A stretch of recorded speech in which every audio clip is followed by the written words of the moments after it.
Hello नमस्कार दोस्तों। स्वागत है आप सबका अपना यूट्यूब चैनल नव्या क्लासेज में। नव्या क्लासेज में आप लोग का स्वागत है। और आज से हम लोग स्टार्ट करते हैं जियोग्राफी। ज्योग्राफी में क्या होगा? World geography. ठीक है, ज्योग्राफी में होगा आपका वर्ल्ड ज्योग्राफी। और हम लोग का चैप्टर आज स्टार्ट करेंगे ब्रह्मांड।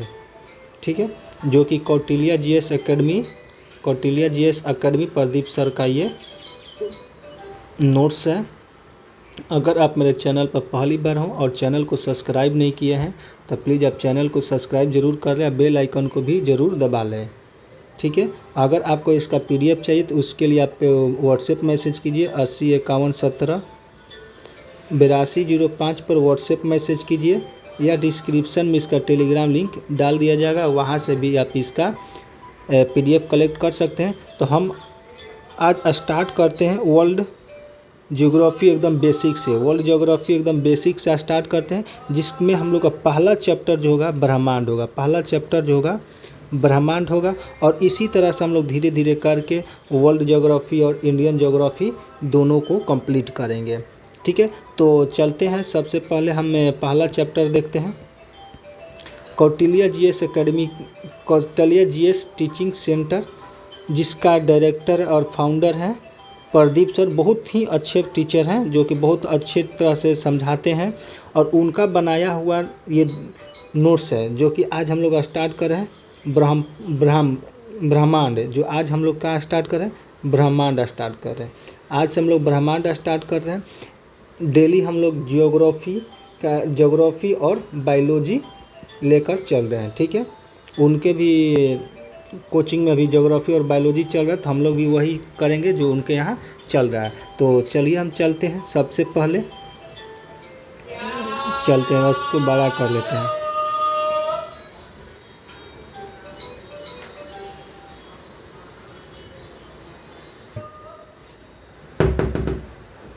थोड़ा देर बंद कर दीजिए ना, थोड़ा देर बंद कर दीजिए ना।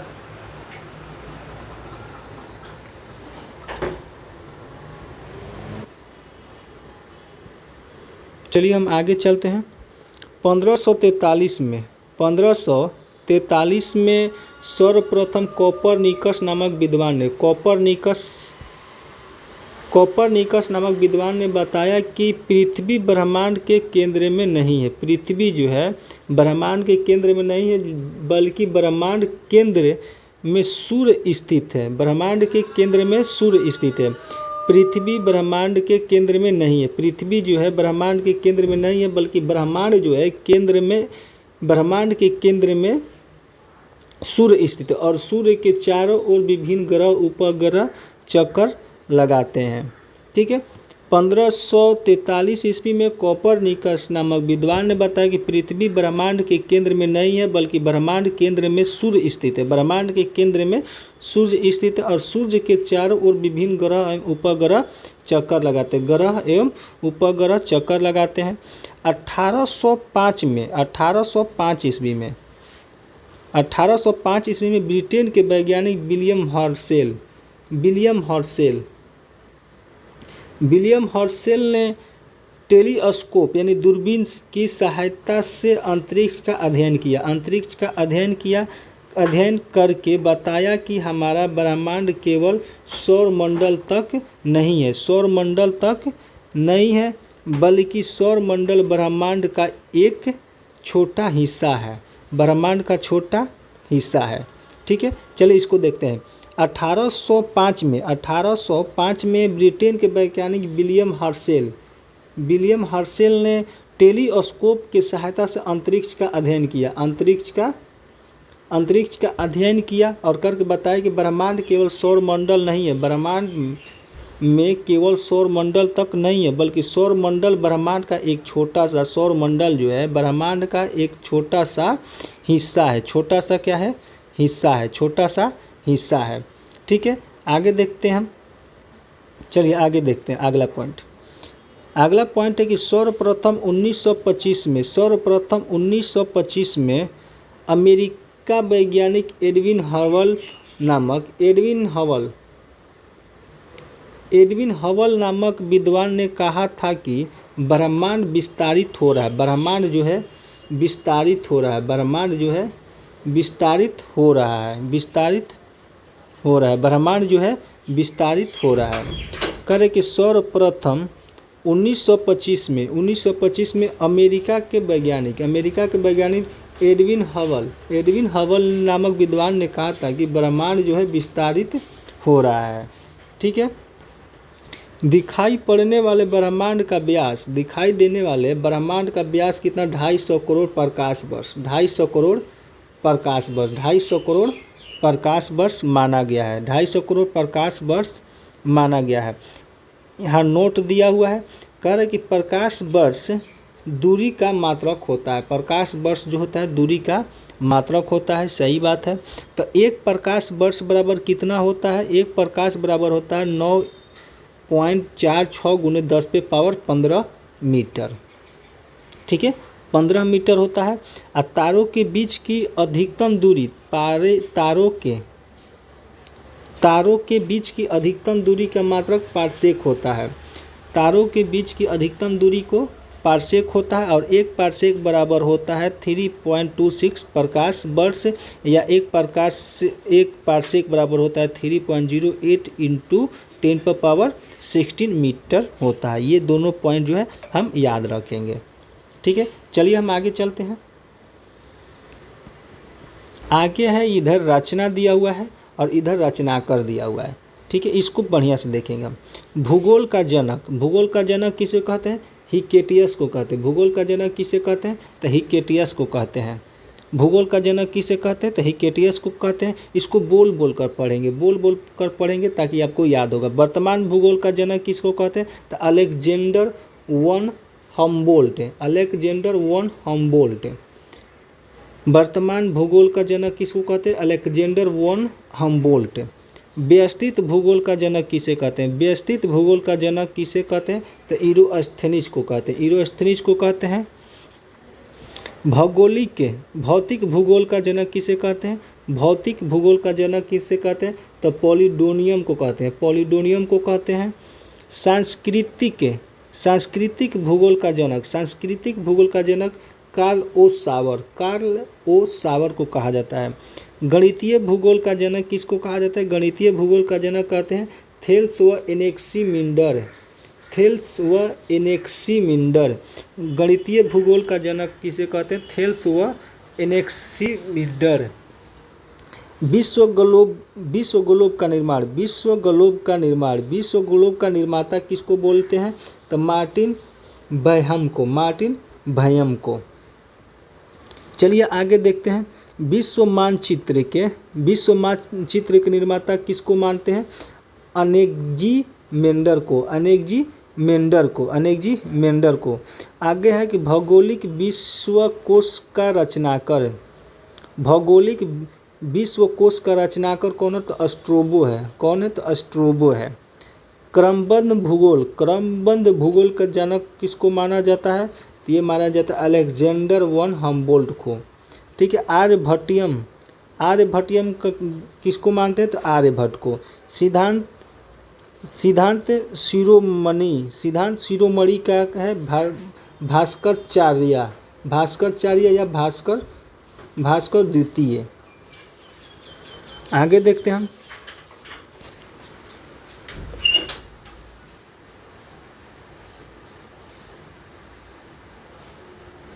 आगे इलियड एवं ओडिसी के किसको मानते हैं, तो होमर को मानते हैं। ज्योग्राफी किसका है, तो स्ट्रोबो का है। किताबुल हिंद अलुबर्नी का, आगे है कि नेचुरल हिस्ट्री या हिस्टोरिया नेचुरलिस कौन है, तब Pliny the Elder. The geography of the peace Nicholas John Spykman. ठीक है, चलिए आगे देखते हैं। कॉस्मस का अलेक्जेंडर वन हम्बोल्ट। डाइएड कुंडे का है कार्ल रिटर। दी ज्योग्राफी टॉमली। किताब सूरत अल अर्द, ये हैं अल ख्वाजरिम। एंथ्रोपोजियोग्राफी के हैं फ्रेडरिक रेटलजेल। ठीक है, यहाँ से 22 पॉइंट है, 22 पॉइंट को याद रखेंगे ताकि हर एग्ज़ाम में एक क्वेश्चन इससे आएगा ही आएगा। तो चलिए हम आगे चलते हैं, आगे आते हैं। अब देखिए ब्रह्मांड की उत्पत्ति के संबंध में, महाविस्फोटक का सिद्धांत, 1930 में महाविस्फोटक का सिद्धांत 1930 में बिग बैंग थ्योरी बेल्जियम के जॉर्ज लेमेतर नामक विद्वान ने दिया था। ब्रह्मांड की उत्पत्ति के संबंध में महाविस्फोटक का सिद्धांत, देखिए महाविस्फोटक का सिद्धांत 1930 में बिग बैंग थ्योरी बेल्जियम के जॉर्ज लोमेतर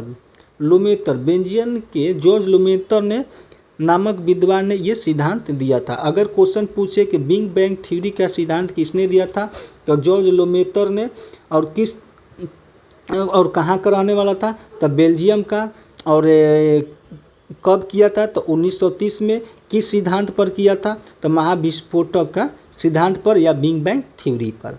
ठीक है, ब्रह्मांड की उत्पत्ति के संबंध में। चलिए हम आगे चलते हैं। महाविस्फोटक के पश्चात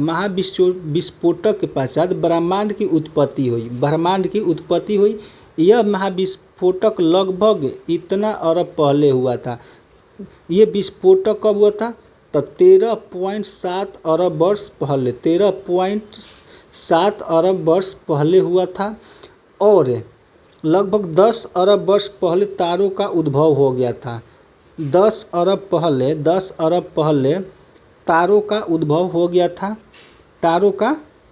गया था। अब देखो महाविस्फोटक के पश्चात ब्रह्मांड की उत्पत्ति हुई। यह महाविस्फोटक 13.7 अरब वर्ष पहले हुआ था और लगभग 10 अरब वर्ष पहले तारों का उद्भव हो गया था। चलिए हम अगला पॉइंट देखते हैं। जॉर्ज लोमेतर कौन था, तो ये बेल्जियम का था जिसने महाविस्फोटक का सिद्धांत दिया था। 1930 में बिग बैंग की थ्योरी दिया था कि महाविस्फोटक का सिद्धांत को बाद में रूसी वैज्ञानिक फ्रीडमैन ने भी सत्यापित किया। रूसी वैज्ञानिक जो था फ्रीडमैन, इसको महाविस्फोटक का जो सिद्धांत था इसको सत्यापित किया। चलिए हम आगे चलते हैं। आगे है कि हमारे ब्रह्मांड में लगभग 100 अरब आकाश गंगा है। हमारे ब्रह्मांड में लगभग 100 अरब जो है आकाश गंगा है, गैलेक्सी है। आकाश गंगा को इंग्लिश में गैलेक्सी कहते हैं। हमारे ब्रह्मांड में लगभग 100 अरब आकाश गंगा यानी कि गैलेक्सी है। ठीक है, प्रत्येक आकाश गंगा असंख्य तारा का एक समूह है। इसमें असंख्य तारा है। आकाश गंगा में असंख्य तारा का समूह है। ठीक है, जिसके केंद्रीय भाग को बल्ज कहा जाता है। केंद्रीय भाग को बल्ज कहा जाता है। और इस बल्ज के चारों ओर 3 घूर्णनशील भुजाएं हैं। हमारे सूर्य दूसरे भुजा पर स्थित है। हमारा सूर्य जो है दूसरे भुजा पर स्थित है। हमारा सूर्य जो है दूसरे भुजा पर स्थित है। ठीक है, अगला पॉइंट, हमारे ब्रह्मांड में लगभग 100 अरब आकाश गंगा है। हमारे ब्रह्मांड में लगभग 100 अरब आकाश गंगा है, जिसमें हमारी गैलेक्सी को मंदाकिनी कहा जाता है। इसे यूरोप में मिल्की वे या दूध मेघला, ग्रीक में गैलेक्सी के नाम से जाना जाता है। चलिए इस पॉइंट को फिर से देखते हैं। हमारे ब्रह्मांड में लगभग 100 अरब आकाश गंगा है। जिसमें हमारी गैलेक्सी मंदाकिनी कहलाता है। जिसमें गैलेक्सी को हम लोग क्या कहते हैं, मंदाकिनी कहते हैं। यूरोप में इसको मिल्की वे या दूध मेघला कहते हैं। और ग्रीक में इसको गैलेक्सी कहते हैं। ग्रीक यानी कि यूनान में इसको गैलेक्सी कहते हैं। ठीक है, आगे चलते हैं हम। आगे चलते हैं कि हमारी आकाश गंगा का आकार सर्पिलाकार है। सर्पिलाकार है, हमारे आकाश गंगा का आकार जो है सर्पिलाकार है, सर्पिलाकार है। ठीक है। रात के समय दिखाई पड़ने वाले तारों का समूह भी हमारी आकाश गंगा का हिस्सा है। आगे है कि हमारी आकाश गंगा सबसे चमकीला एवं ठंडा तारों का समूह ओरियल कहलाता है। क्या कहलाता है भाई? तो ओरियल कहलाता है, ओरियल कहलाता है। हमारे आकाश गंगा का सबसे चमकीला एवं ठंडा तारों का समूह, ठंडा तारों का समूह को क्या कहते हैं? Oryol, Oryol nebula, Oryol nebula कहते हैं। अगला पॉइंट है कि हमारी आकाश गंगा का सबसे निकटवर्ती आकाश गंगा है एंड्रोमेडा, एंड्रोमेडा, एंड्रोमेडा, एंड्रोमेडा या देवयानी, यानी देवयानी। कह रहा है कि हमारे आकाश गंगा के सबसे निकटवर्ती आकाश गंगा, हमारे आकाश गंगा का सबसे निकटवर्ती आकाश गंगा कौन है? सबसे निकटवर्ती आकाश गंगा कौन है? तो एंड्रोमेडा, एंड्रोमेडा या देवयानी। चलिए ठीक है, हम लोग आज यहीं तक रखते हैं और इसके आगे हम लोग अगले वीडियो में आएंगे जहां से हमारा पॉइंट होगा आकाश गंगा एवं निहारिका, आकाश गंगा एवं निहारिका यानी गैलेक्स एंड नेबुला, गैलेक्स एंड नेबुला।